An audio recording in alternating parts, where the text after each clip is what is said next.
Bueno, hoy hablaremos pues sobre varios temas que vimos durante la clase de IAPI y me gustaría comenzar precisamente con neuropsicosis de defensa de Freud, porque creo que es importante empezar con esto, ya que son los inicios de la teoría psicoanalítica como la conocemos ahorita, ¿no creen? Sí, claro, digo, de ahí vienen las neuropsicosis como tal, las cuales son pues histeria, neuropsicosis obsesiva, neurosis, perdón, obsesiva, y pues todas estas tienen en común que son causadas por la defensa del enfermo, la represión y demás. ¿O ustedes qué piensan de eso?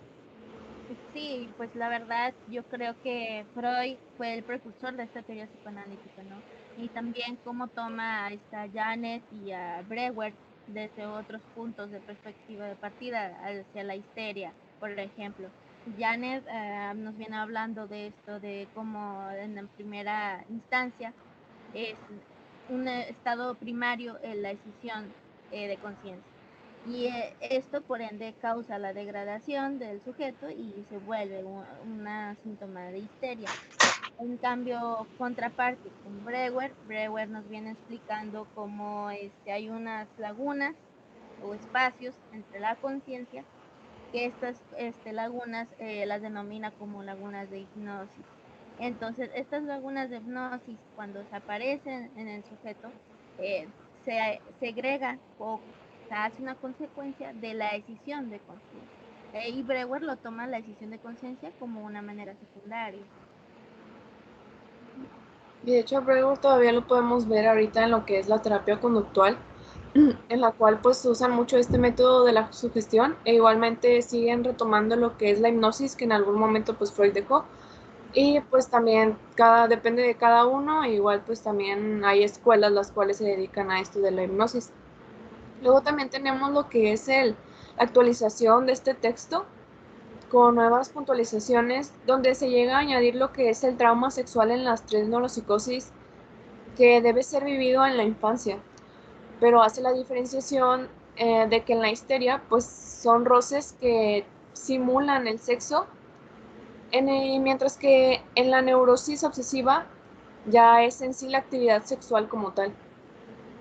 Sí, y se me hace muy curioso que además introduce finalmente la paranoia y más con el caso de la señora P, que viene mencionando también en este mismo texto, y al final cómo viene justificando que, que también es una neurosis de defensa, ¿no? Que porque viene de la represión. Entonces, de igual forma, de esta génesis inicia con esto de la represión. ¿O qué opinan? Fíjate, a mí me parece que es muy acertado porque, por ejemplo, la Planche precisamente retoma estos textos de Freud y lo apoya precisamente en este sentido, añadiendo el concepto de resignificación como tal. Esto se me hace muy interesante precisamente porque pues, implica lo mismo que dice Freud, ¿no? El despertar de la huella anémica de este trauma sexual vivido en la infancia después de pasar la pubertad es lo que causa las neurosis como tal.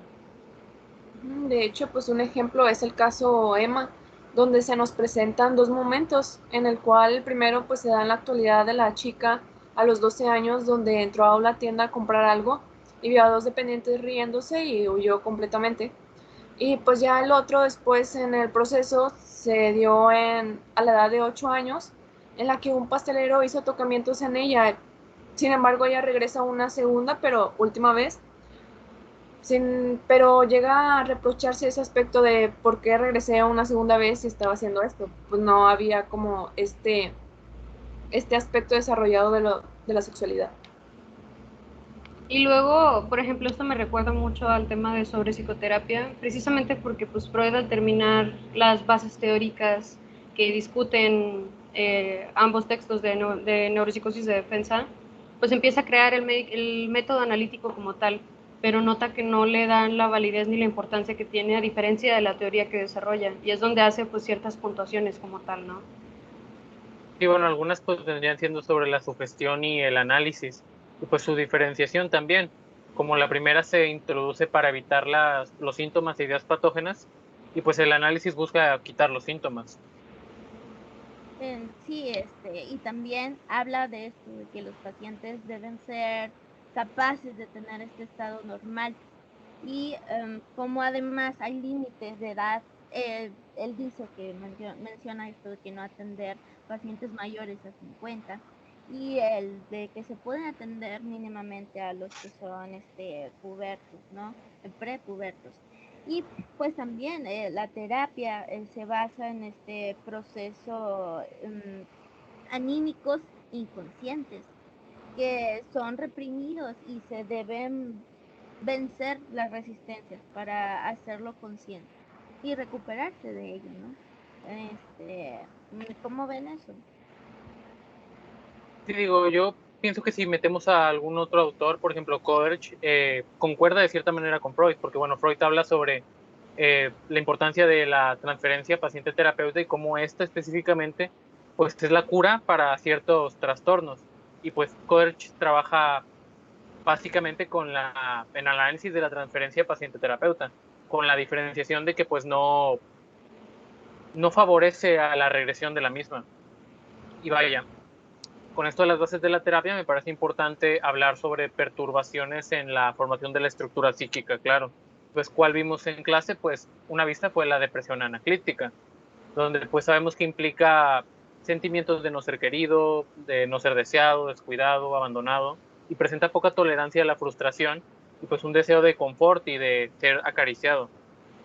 Y esto, además, fíjate, es de naturaleza oral, porque precisamente es el temor al abandono y la falta de cariño lo que caracteriza este pues, trastorno, ¿no? De cierta forma. Se me hace muy impresionante que se da de los 6 a los 8 meses como tal, y esto pasa precisamente porque el bebé está en el desarrollo de la constancia del objeto. Entonces, al darse la separación de la madre, con quien tiene que tener una buena relación para que se dé la depresión anaclítica, como no diferencia entre esta persona que satisface sus necesidades y sí mismo, es cuando se da la depresión como tal. Sí, y luego Freud enlaza esto con el duelo y la melancolía, que el duelo como una reacción ante la pérdida de este objeto amado y la melancolía más inclinada hacia lo anímico, generando estos autorreproches, ¿no? Y los casos extremos igual presentan la muerte del bebé. En una ocasión pues se nos llegó a comentar una maestra el caso de que estaba en prácticas y había una madre en la cual no quería agarrar a su bebé, no quería alimentarlo, no quería tocarlo. Y pues empezaba a notar este deterioro en el niño. Entonces se intentaba que la maestra convenciera a la madre de acercarse un poco más, tocarlo, darle alimento, para que no llegara como a estos extremos de que se presente la muerte de este bebé. Y bueno, ahora tocando lo que es el tema del método psicoanalítico de Freud, a mí se me hace muy importante el conocer cómo se sientan las bases de lo que ahora llamamos el psicoanálisis, por ejemplo, con lo que era el recostar al paciente en el diván, y esto de alguna manera era un estilo de Freud, pero se fue convirtiendo ya en sí en una técnica universal. ¿Qué es lo que piensan ustedes? Pues como comentas, de hecho, pues Echegoyen retoma esto, ¿no? Y hay aspectos que Freud creía propios de su estilo, ahora hoy en día se convirtieron en técnicas universales que se siguen implementando. Y de misma manera, pues también hay autores que no están de acuerdo con ciertos aspectos, como por ejemplo Adler, que no hacía uso del diván. Sí, también en nuestro proceso terapéutico puede no usarse el diván, ya que esto no es como un psicoanálisis ortodoxo, ¿no? Sino ya se vuelve una psicoterapia con orientación psicoanalítica. Y igualmente están implementando ciertos aspectos y conceptos vistos en eso de la orientación psicoanalítica. Fíjate, esto me recuerda que en Consejos a Médico, Freud precisamente menciona un poco más a profundidad las indicaciones del psicoanálisis, ¿no? Y las reglas técnicas para poderlo llevar y cómo esto pues se sigue usando actualmente. Pues nosotros mismos lo vemos en prácticas y en clases. Por ejemplo, lo que es las anotaciones durante las sesiones que se nos comenta respecto a que no hay que hacerlo enfrente del paciente porque pues se nos pueden estar escapando ciertas cosas en su expresión corporal o cómo está, no ponerle la atención suficiente a cómo está diciendo las cosas por anotar. También, pues, por ejemplo, que no se deben de mezclar los sentimientos que podamos tener con el tratamiento de un paciente. Sí, que no hay que dejar ver nuestros conflictos, ¿no? Hacia el paciente, ¿no? Allí esto causa que también cuando se rompe esto, no hay un ambiente de confianza. Y al calzar este ambiente de confianza que no se logra, el paciente quiere hacer este cambio de roles, ¿no? Y eh, pues es como nos viene mencionando en los consejos al médico, que hay una regla, ¿no? De al momento de iniciar este proceso, es como, bueno, entra el paciente y le pides, háblame de todo lo que te venga a la mente. Y si esto no llega a funcionar, ya no es un tratamiento psicoanalítico. Es muy curioso que hasta ahora seguimos usando el mismo método, ¿no? Sí siguen usando los mismos métodos, pero incluso el mismo Freud menciona en este texto cómo va a haber derivados del método psicoanalítico, que los valida siempre y cuando, pues claro, se busque y se llegue a la cura. Uno pues sería nuevamente Coderch, porque aunque es una psicoterapia psicoanalítica derivada de, pues también toca muchos de estos consejos de Freud, o los mismos puntos. Por ejemplo, Freud menciona cómo el empleo de la actividad mental, pues por sí solo no va a generar la cura. Y Coleridge, por su parte, pues menciona la intelectualización y cómo con solo intelectualización, pues no se va a llegar al cambio. Y es necesario, pues, una experiencia emocional.